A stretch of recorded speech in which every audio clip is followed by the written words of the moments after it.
The world is never going to be the same again. I'm worried about the world.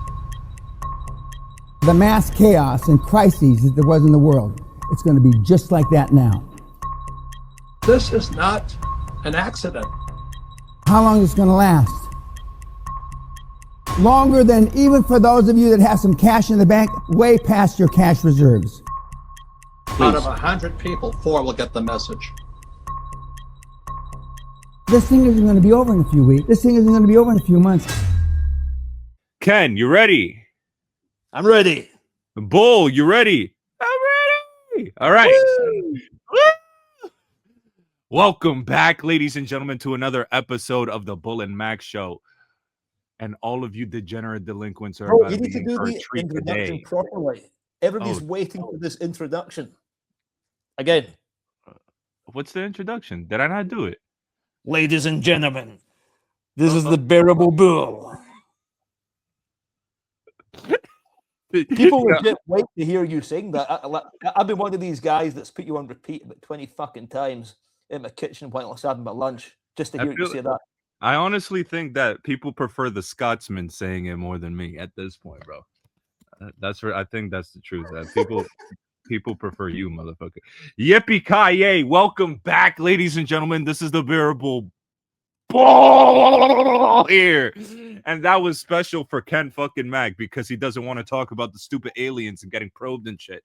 And we got another episode of the Bull and Mac Show today.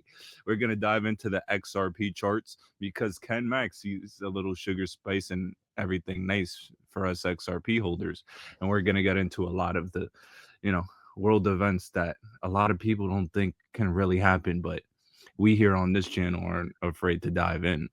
Ken Mac, welcome back, my friend. It's an absolute pleasure to have you, brother. It's a pleasure to be back. And every time that we've had this show, I've been in a different time zone. And this time, I am in a very controversial part of the world beside the Strait of Hormuz just now. Ooh. Talk to me, brother. Where are you? I am in the Middle East, in the United Arab Emirates. And what I can tell you, legit tell you, is that what you're seeing in the Western media, legit, is bollocks.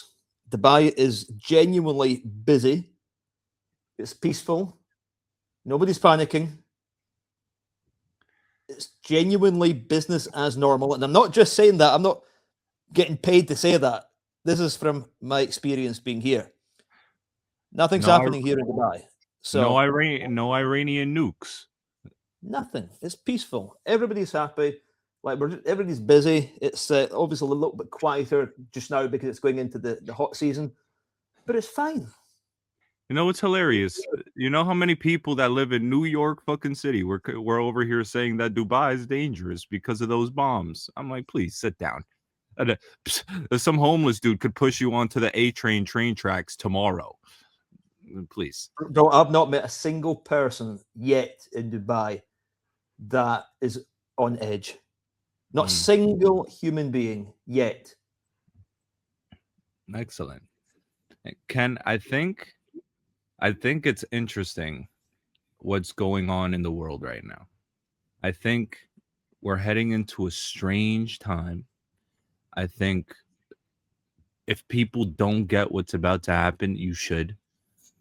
This is the 250th anniversary of the United States of America. I don't know if you knew that, Ken Mac, but that is a special time and a special number because usually, and I don't know if you knew the statistics, empires rise and fall and last around 250 years. I don't know if you knew that.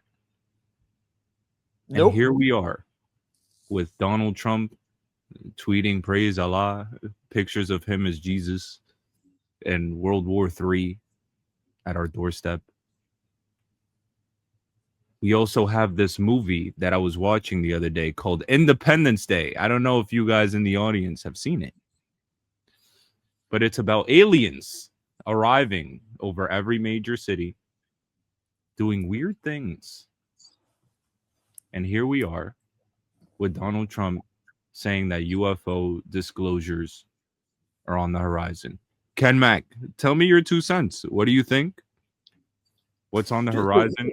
Just Are we before I come actually? on the show, like, I like to do a bit of research, just see like, so I'm busy doing a lot of traveling and I miss the news. I don't sit and watch the news. I'm like, okay, so what happened in the last 7 days? So I don't know about you, Bill, but it always makes me feel a little bit weird speaking about aliens and UFOs. And like, I'm not some crazy conspiracy dude, but I'm just a realist that looks at facts. Yes. And I've been out operating outside the system, outside the matrix for a long time. Before Andrew Tate called it the fucking matrix. Like, I have been legit outside the system for 20 years. So, but I'm still genuinely like, feel a bit weird speaking about aliens. But so one of the things that came up in my top 10 major world events, it literally says here, number 5, Donald Trump UFO files are coming. When the world is on fire, why are they suddenly talking about aliens? Trump is promising to release a very surprising UFO set of files, creating public buzz and skepticism. The Pentagon is reportedly working with the White House on the release, and this is on AP News. Like, why? Why in a time like now are they speaking and worried about aliens when the world is in crisis? You've got all of this stuff happening in the Middle East with Iran and Israel and then the crossfire. Why are they speaking about aliens? Like, what's the? In fact, wow! It's the article that you have in front of you right now is exactly what I've just brought up without seeing what's in front of me on your screen. That just shows how aligned we are right now with the narrative. And that's the narrative. That's what they're pushing. But why? Is it a distraction? Is it real? Well, this is the thing, Ken. It's both. It's a distraction from what they want to bring on, but it's definitely real. Well, let's go back to 2020. Was COVID real? A lot of people think that that COVID was just fake. No. It was a real thing. I got COVID. I got very sick. A lot of people died.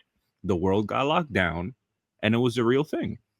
But the reality of the situation is the hidden agenda that comes with a real thing is going to be what we really are being distracted from. Aliens are not a distraction, because if they are coming and if they're being disclosed and if they are here, that's going to be real, whether it's holographic or not.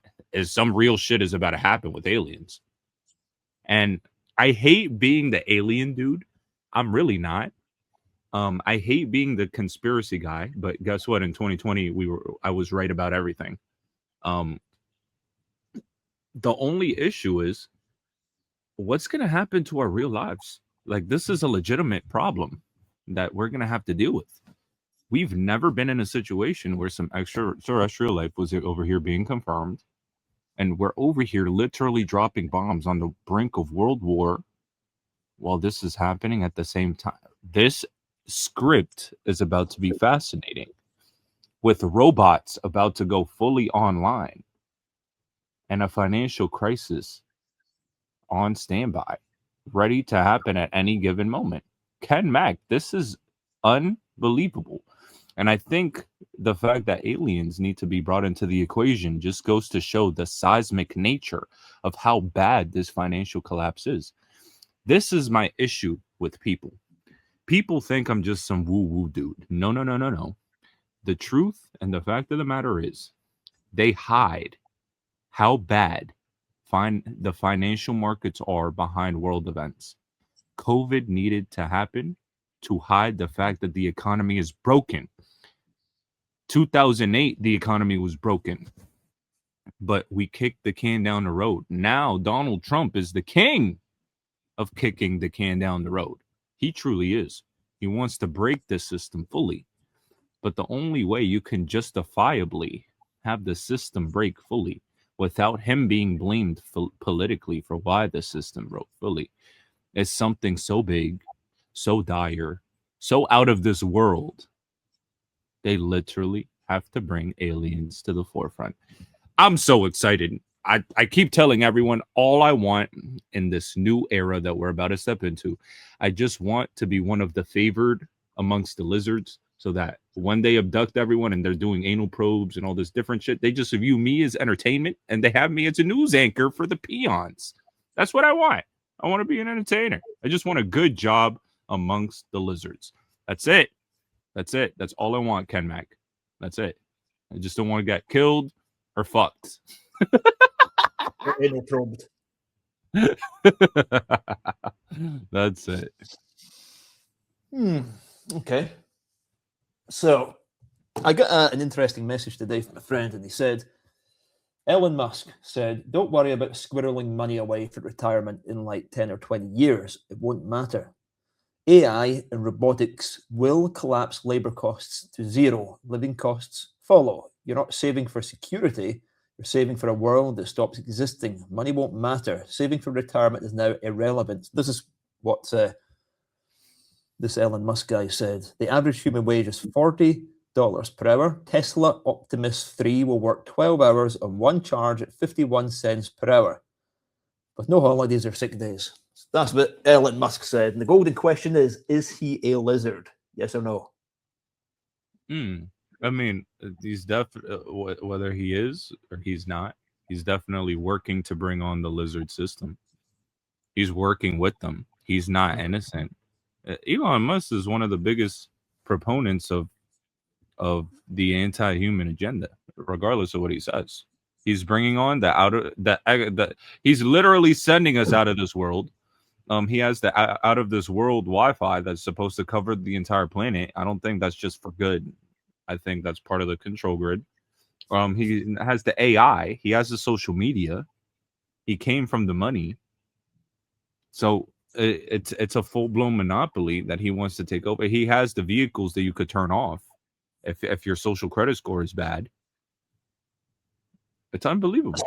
I certainly don't believe it's bullshit about sending people to Mars. Like, I'm not buying that at all. I'm just not buying it. I'm not buying the whole colonizing Mars and sending people to Mars. And he said he's pro-humanity. This guy's not pro-humanity. Clever guy, yeah. He's working with the agenda.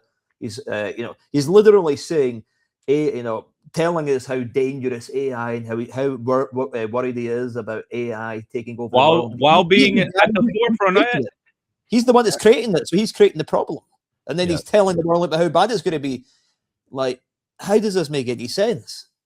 Well, I think his logic is, okay, you guys are all going to try and do this. I might as well be at the forefront of doing this too, because if I'm in control of it, then it's not as bad for me, But like his logic is it's all inevitable anyway. I might as well get in there and, get in here. So just thinking, right, we've spoken about the world events. They needed 2020 to turn on the money printers when war is very profitable. It gives the powers that be unlimited, unjustified money printing powers.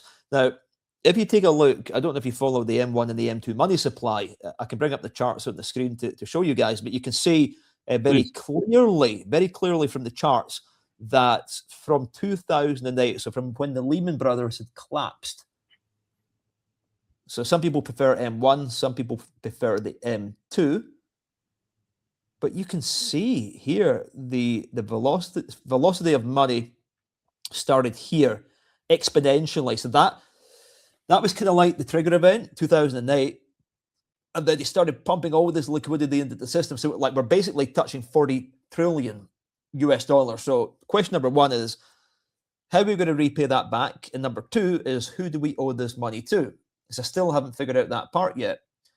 And look at this. Like, there you are. So there's the devaluation of your money in the bank. So anybody that had money in the bank from this date, you just lost like 50, 60% of your purchasing power. Because about 50% of the US dollars in existence were printed after 2020, after this trigger event that happened, which is unbelievable. And it's just going to continue. Like, that to me signals the end of a civilization, the end of the fiat currency. The average lifespan of a fiat currency is about 100 to 120 years. So do I think the dollar is going to go to zero? No, I don't think it's going to go to zero, but it's going to become less significant. And the value of the dollar has been collapsing into assets. And that's why the value of assets has been going up. Inflation, the value of gold and silver, that's a risk-off asset. So you're probably asking yourself, so what about crypto? That's a risk-on asset. So it's different. That's its own category. And this is why I hate people comparing gold to Bitcoin. You stupid. It's the stupidest, brainless, dumbest comparison to ever make. The moment that I hear somebody try and compare gold or silver to Bitcoin or Litecoin, I just switch them off. I'm like, yeah, that's just stupid. Well, let me push back and say, on first and foremost, I agree with you, but why is it stupid, Ken? Okay, so gold is a risk off asset. So it's that is your way to take money, remove it out of the system, out of the banking system, and store it in a little disk of energy. What I mean by a little disk of energy is that it takes manpower, time, effort, energy, resources, security, insurances, companies to extract it with equipment, fly it from one side of the world to a refinery to the other, mint it, make it, sell it. So that little disc with the ounce or the sovereign, the American eagle, whatever it is that you have, that is, since 5,000 years, has been a medium of exchange and a store of value, like a legit store of value. And to move gold, because of the market cap, it takes mega capital to be able to do that. So what they're doing is they're literally printing the money, which is a piece of cotton, whether it's a $100 bill or a $5 bill, it costs about the same to make that note. So it costs about 5 to 10 cents to print that one bill. It's just a perceived value. It's worth nothing. It's fake. It's a scam. It's the biggest Ponzi scheme ever known to man. It's the biggest Ponzi scheme on the planet. It's a fact. It's just it's a perception. Man is man and women just have this perception that this piece of cotton, because it's got a number, has got a value. But it's because we've been indoctrinated through the education system to believe that you need to work for money, and like we're just slaves to the elite, so we can build all of their nice things, their aircrafts and their boats, and that's what the system is. So gold is it's what they don't want you to buy. There is a very specific and good reason why a authorized, and they call themselves an authorized and regulated financial advisor who's authorized for the government they're basically narrative enforcers. Yeah. So if you're authorized and regulated to give people financial advice, and I'm going to put it out there that I'm not authorized, not regulated, I'm not giving financial advice, I'm giving opinions. Okay. That means, to inside my head, that they're a narrative enforcer. And these financial advisors are saying, oh, you should have 2% or 3% of your net worth in precious metal and gold, bullion in gold. What a stupid thing. Of course they're going to tell you to do that, because they don't want you holding gold. Because that's, if you want to become your own central bank and debank yourself, of course you can do some crypto, some XRP, some Bitcoin, but I'm talking about in a risk-off manner. So we're going to copy what the central bankers and the governments are doing. They're printing their own money, as you can see here in this chart. I'll show you the M2 money supply as well, quickly. Share screen, window, M2. Yeah, so they're printing their own money, and they are changing it for gold. And they're using their slaves in the mines to extract it in Africa. The average cost of 1 ounce of gold is now about $1,500 to $2,000. So that's the floor price. So the price could never go down below that, because the cost to make that coin is way beyond $1,500 to $2,000. Now, this is 5,000 years of history, which nobody can argue with. And it's the only tier one asset that man goes back to through time. You can have your opinions about, it's that it's not a store of value and it's this and it's that, but that's fine. But I just want to strip things back to the facts and the bare bones. That's what it is. That's Gold. base level. That's base level humanity. That's base level. Yes. It goes back to the pirate. It just goes back through biblical times. It's in the Bible. The Bible references gold hundreds of times, and silver is biblical.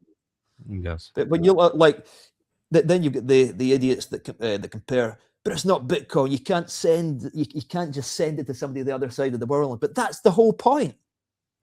Like the thing that I like about gold is it's clumsy. It sits there. It doesn't take up too much space, but it just sits there. And the fact that it's awkward you need to physically take it to a refinery to sell it or to a dealer, but just hold on to it and it goes up like in value, offsetting inflation. The increase is about 10% per year, and it's been in this bull run since about 20 years. Slow bull run, but I prefer to have money sitting in a little bit of gold than I would in the bank. Put it that way. But isn't that what's so interesting about what they did, Ken? Is that they made gold so unattractive to hold because of how awkward it is, how inconvenient it is to move. And they gave us the convenience of paper money, numbers on the screen, and debt to offset our willingness to just hold value in God's money, which is gold and silver. That's what they did. They dangled the carrot of speed, liquidity, and efficiency as opposed to reality. They dangled the carrot in front of the rabbit's face is exactly what they've done. And they've got their narrative enforcers telling people, oh, you should only have 2%. No, brother. You should have fucking 100% your net worth in gold. It's better being in gold than it is in the bank, because if you need to sell, like here's some simple math, right? Here's a simple system to become your own central bank.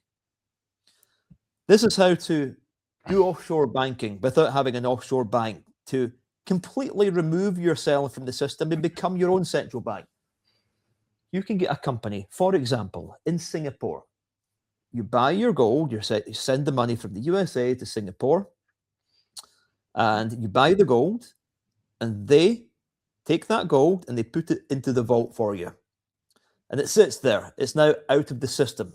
When you want to sell, you sell back to them at the live market rate. The money now enters the system, and then you can have that sent to any bank account with your name on it anywhere in the world. So that, to me, makes way more sense. If you want to do offshore banking without a bank, debank yourself in an offshore way, which is trustless to a point with no counterparty risk. The counterparty risk, two parts. Number one is the government, and number two is the bank. And I certainly don't trust either the US government or any bank. I'm sure there are good banks out there, but me, personally, with my experiences, my trust levels are zero. You just need to take a look at world events. Look what happened in Cyprus, for example. All of the people lost all of the money in the bank. Look what happened in Beirut, in Lebanon. Look what happened in Turkey. You cannot trust the system. It's the system versus you. And that's why you need to find ways to protect yourself. You need to learn about these things, because they're not going to teach you these things in school. And for me, when I left school, it was a long process of unlearning a lot of the bullshit that was indoctrinated to learn in the system. Now I question everything that was taught in school. And not even once have I used Pythagoras' theorem, but they just teach you how to memorize things. I still remember pi is equal to 3.14159, but why did I need to remember that? It's pointless, to me anyway. But I do have a chip on my shoulder, because I feel like I wasted 12 years in school when I could have had real world experience. Like I'm teaching my son, he's 12 years old, how to make money. Now his net worth is more than most 30-year-olds. Legit. Yesterday, he made about $2,000 US. Seriously. It's unbelievable. It's unbelievable. But the education system dates right the way back through it's down to the Rockefellers and the Rothschilds. They created this, the system, this education system, the indoctrination system, so we can become good slaves for the system. But life is very short.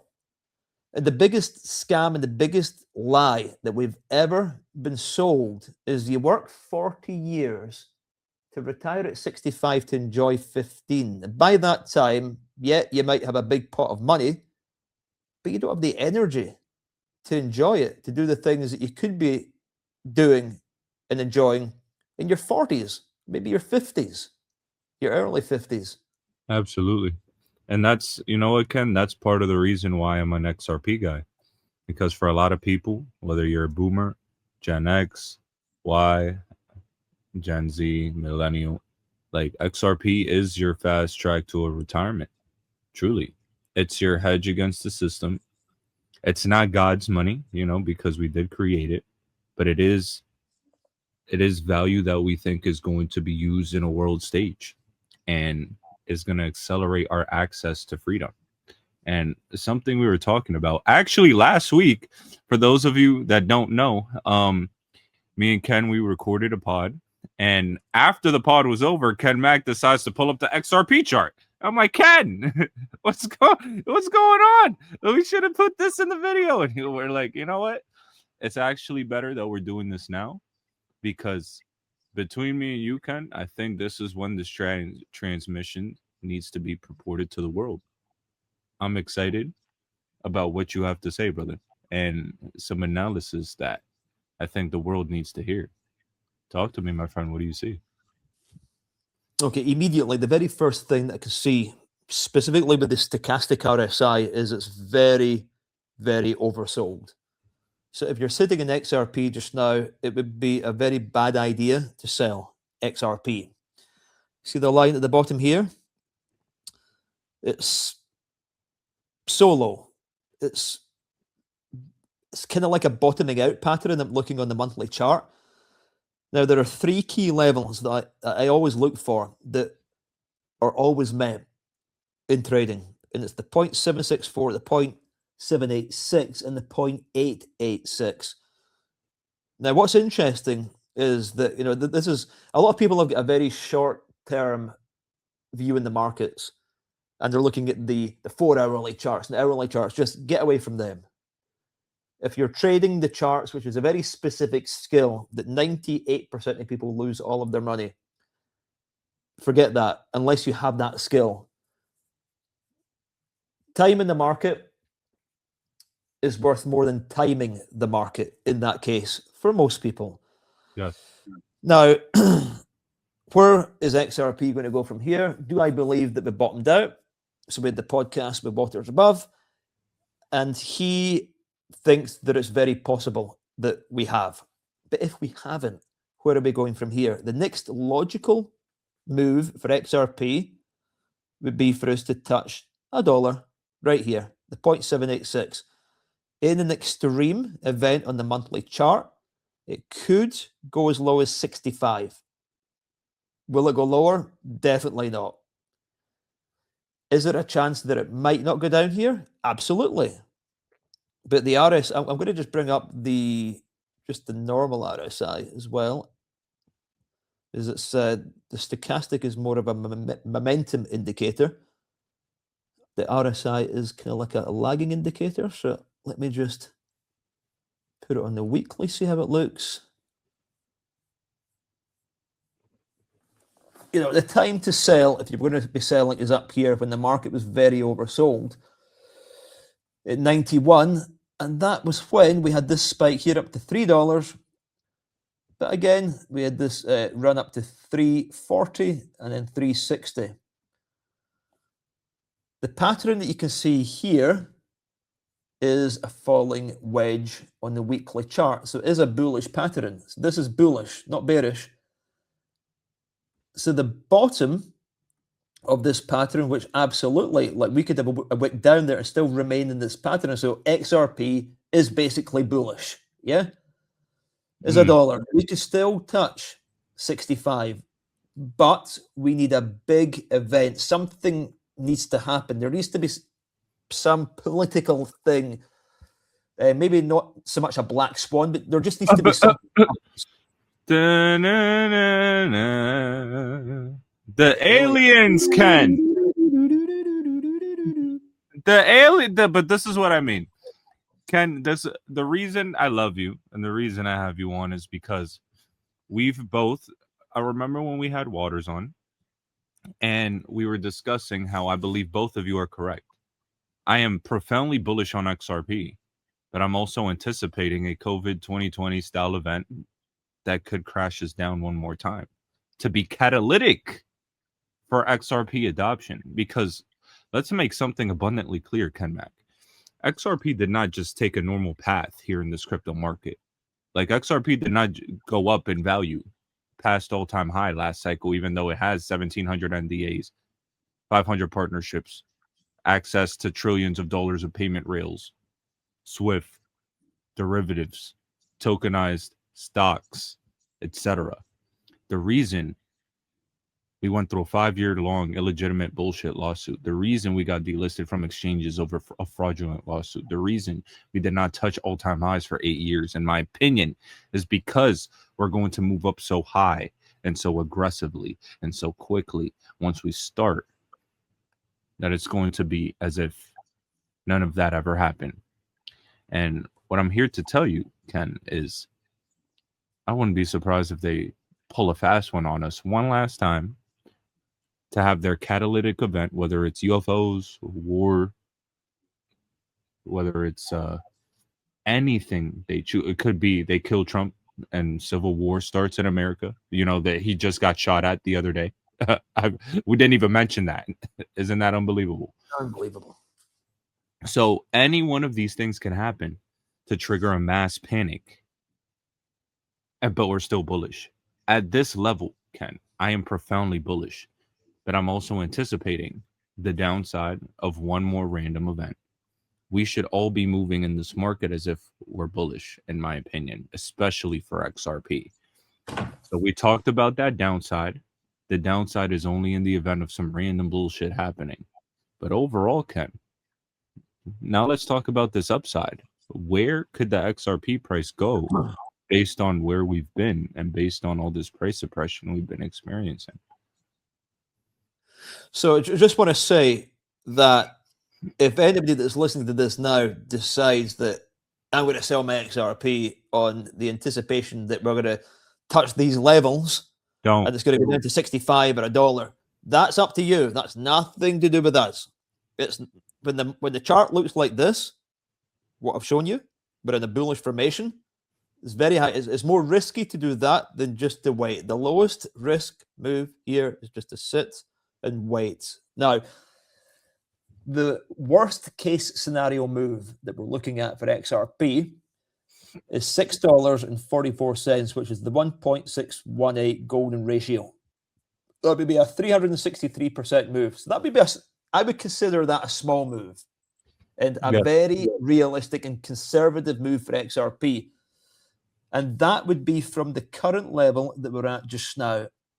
So let's say we start to also remember with crypto, usually with these bottoming formations, will hang about, will linger, will hit the bottom, but not spring up instantly. It will linger about in this specific zone for a short while.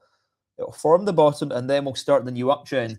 So let's say that we do go down to the 60 or the look at the 75 cents region up to the 1.618. You know, we're talking 7. You know, if you catch it down there, or you have some dry powder where you can pick up some XRP down at these levels, it's the time to be buying, not to be selling. So you're looking at a 766% move, which is more like it. That's what you're looking at for XRP. But the point is, but crypto is very sensitive to world events, and usually you need something to start triggering a cascade of liquidations. People who are leveraged in the market, so the market can start picking up new liquidity. And that's more likely just now to the downside, because technically we're still in the downtrend. But you know, Bitcoin does lead the way with the markets, and it's interesting to note with Bitcoin that on the weekly chart it has been bullish, so there is some kind of bottoming formation here at 60k. We go into the monthly chart. This is a second monthly candle in the, is it a third monthly candle in the green? I would be expecting Bitcoin to at least come down to 45k. is what I'm not hoping, but just based on what I see here in the charts. But isn't that interesting, Ken? Isn't that interesting that because Bitcoin leads the way, Bitcoin could be in and of itself the reason why XRP goes down for whatever reason Bitcoin goes down. Say that again. The reason Bitcoin goes down. Because Bitcoin is the leader of crypto, and because it leads the way for everything else, even though XRP looks, in my opinion, looks more bullish than Bitcoin,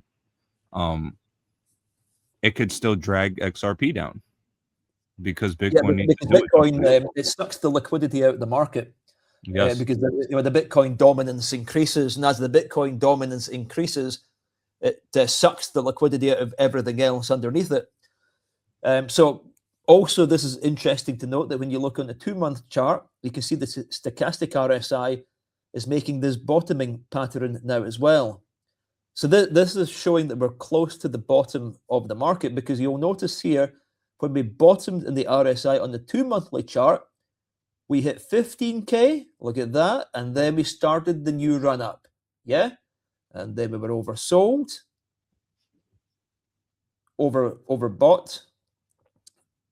I mean, then we come down and we're starting to, we still need to make this bottoming formation. So that's why I believe there is one more leg down for the market, but also here as well. We bottomed at around about 2K, and then we run up to 13K, all the way up to 65K, and then we come down. So, the chart tells a story. It tells a story, and a very clear story, that we're near the bottom now. The RSI down here was as low as minus 0.3. Just now we're at 9. So on both occasions, it's been down at this level. So I'd be expecting something very similar. So we're not far off of it. No. And in terms of the Bitcoin dominance, I haven't looked at this for a while, but it's sitting at 60. Take a look at the weekly chart. Interesting. So on the weekly, the RSI is very high. So if that starts to increase further, then it should drag everything else down with it. Interesting. So interesting, isn't it? So what everyone at home can get from this video is crypto could go up or it could go down. Boom. We're geniuses, Ken. We are the smartest people on the planet, and nobody can argue otherwise. but in all seriousness, I appreciated that take and that analysis and the geopolitical outlook on things, because that's how people really need to look at the space. It's not just TA, it's not just world events, and it's not just the technology of crypto and different things happening within crypto. It's all of it combined paints the full picture. And we are mere fish in the ocean of the great wealth transfer. We cannot control these markets. We can merely anticipate them. And all I ever ask my audience to do is anticipate these world events. Some of them could be bigger than others, but know that these world events will be catalytic for our price action, and the fundamentals behind assets that we talk on here, especially in XRP, are profound, and that truth and weight of those fundamentals will weigh true in the price once it's time. And in my opinion, Ken, if there's one thing we can't agree on, time is running out to have these extremely low levels and extremely low prices. My brother, I appreciate you being on, my friend. It's an absolute pleasure just sharing what I'm seeing in the charts, and I've been in the market for a long time, analyzing what's happening. Get a very good judge of events and how they affect the markets, and it's just good to be able to share that with everybody to give an opinion. It's not a definite, nobody's got a crystal ball, but I hope it's valuable to everybody to just give a take and what I'm seeing. But it's looking good. Absolutely. I guess the last thing I can ask is anything else you want to leave with the audience? Anything else you see? Anything you want to make sure people hammer home? Obviously, everybody wants to have as much money as possible to be capitalizing on these opportunities. And the question everybody's asking is, how can I get more money to buy more XRP, to buy more gold, to buy more Bitcoin? The answer is this: not getting a job or working more hours. You need to start thinking smarter. Last week we spoke about buying businesses, and that's what I've done for 20 years. It's what has got me into this position of absolute freedom. Now, everybody who's messaged to join the business buying challenge, I will get to you. I know that there are a lot of messages there. So that's follow Ken Mack on Instagram and just send me the word challenge, and I'll get to all of you guys, and I'll send you into a WhatsApp group so that you have got you're connected with me and you have access to the links to the program. It's going to be free of charge. I'm going to give you 10 businesses that you can take a look at right now on Biz Buy Sell or Businesses for Sale that you can buy by only putting down 10%. Laundromats, we give you examples a few weeks ago. HVAC companies, plumbing companies, pest control, septic drain tank cleaning, auto repair shops, towing companies, funeral homes, so cremation service, senior home care, waste collection, junk removal.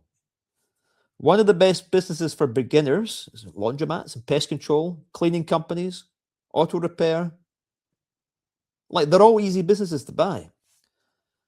Then what you need to do, you need to apply for an SBA 7A loan, where the US government is basically giving you $5 million. The businesses that I'm looking at just now in the USA, they're small businesses that anybody can buy, easy. And the cash flow position is like 22K per month. Like, that's a lot of money. Imagine you buy 5 of them. Like, this is 100K per month. Imagine how much XRP you could buy, or how much gold you could buy to secure your position. So it's just 7 simple steps that you need to take to do this. You just need to find a boring, non-sexy, cash-flowing business, check the deal can repay the debt, make an offer with the SBA financing condition, prepare your buyer pack, go to an SBA lender, not the SBA directly. Expect a little bit of money down, although there are ways where you can buy these businesses with no money down. But the easiest way is if you've just put down 10. So you're better to put down 10% on the business that's cash flowing 20K per month than just going out and buying something that's not going to perform, or a liability, or buying a car that's not going to do anything for you. You need to be smart with your buying decisions. The 7th thing is you want to close the transaction and protect the cash flow of the business. Well, you repay off the debt. And if the business has got a portion of real estate, then you can take that loan over 25 years, which is going to water down your monthly debt to pay off the loan and maximize your cash flow of the business. So I am firmly aligned with the easiest way for anybody, any human being, to become financially free and time free is to have a side hustle, is to buy a business, a simple business that makes sense to you, that's recession proof. And this is exactly what I'm going to show you inside the business buying challenge. Just follow Ken Mack, send me the word challenge. If you don't get a reply from me, don't worry. The message will be there, and I'll get you added, and I'll show you exactly how you can go away and do this yourself, because it's the thing, the action that I took at 21 years of age, which changed my life.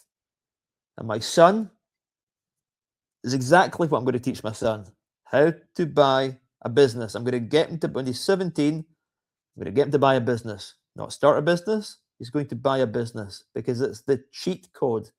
It's the cheat code when you have a business. I'm just going to answer a question. I know that you're all thinking of this question right now. Why would you sell a business if it's profitable? The answer is that we're looking for retirement sales of motivated sellers that are genuinely looking at making an exit from the business that they've been in for 20 to 30 years. So these are baby boomers that have been in the business a very long time, that they've made a lot of money, and now it's time. They can't go to their deathbed with their business, although I have come across sellers who genuinely seem to be on the belief that they are. You know, I've tried to do deals with 80-year-olds, 85-year-olds have literally died through the business selling process. One of these companies, a towing company in Colorado, 70% seller finance. So no SBA loan, 70% seller finance, and one of the shareholders died during the transaction. So a lot of people are aware that their time is coming to an end, but many are not. But we want to deal with those who are. So that's why they're selling the business. Because if there's one thing for sure, every single business in existence is either going to transition to a new buyer or it's going to close. And the baby boomers are retiring at 10,000 per day, and most businesses out there close and they don't find a buyer. That's why right now is a buyer's market. And Warren Buffett says, buy when there's fear and sell when there's greed. And just now there's fear. And that's why I am what I am. I'm looking at property. Maybe a little bit of fear will put some prices down on some properties. So I'm going to get a look and see if there's any opportunities for a company to pick up some real estate. But if there isn't, okay, cool. But you want to monetize the fear. And that's what's happening right now. When there's all the fear, the aliens, there's this and there's that narrative, and everything bad is happening in the world. You need to be that person that says, you know, hey, everything's good. I'm going to go out there and I'm going to buy a business that's cash flowing. I don't care what's happening in the world. The world can self-destruct. The aliens can come and abduct whoever, do the anal probes and whatever they want to do. But I'm going to buy a business. I'm going to stack more XRP. I'm going to stack gold and silver. I'm going to protect my financial position. I'm going to buy some farmland, some land. I'm going to become financially free, save my family. And I guarantee you that you will be the one who comes out on top. But don't tell anybody what you're doing. Just keep it to yourself. Keep your head down. Don't share it with your friends and family. Just keep it to yourself, because nobody is happy about your success. It's the number one thing that you can do to jinx your own success is to share your plans with other people. Just be one of these people who operates in silence, who does things in silence, and just let the results speak for themselves. Yes, absolutely. Ken Mack, thank you for the wisdom. Thank you for the time. Thank you for the analysis. I appreciate you, brother. I hope the community appreciates you as well. The king of buying passive income has spoken, and it's up to all of you to listen. Brother, till next week. Much love, Ken.